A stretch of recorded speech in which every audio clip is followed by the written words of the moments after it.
मंडळी नमस्कार, जय शिवराय. जर आपल्याला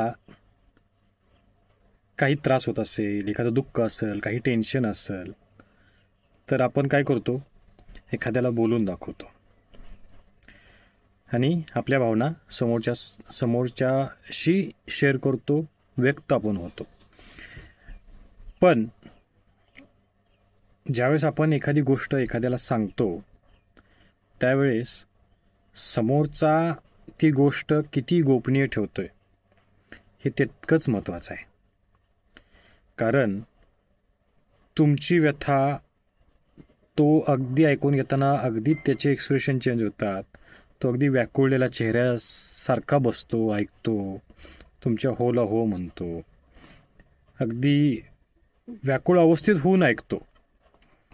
आणि काही दिवसांनी ज्यावेळेस तो चार चौघात उभा राहतो, त्यावेळेस व्याकुळ अवस्थेत ऐकलेली तुमची व्यथा तो चार चौघात हसून सांगतो.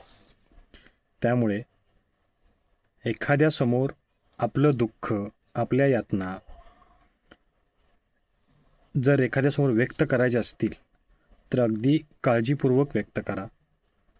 आपल्या पोटातील गोष्ट ज्यावेळेस ओठावर येते तर ती गोष्ट त्या लेवलला एखादाच माणूस समजून घेतोय का, त्याच्यापर्यंत ती गोपनीय राहते का, या गोष्टीचा पहिला विचार करा.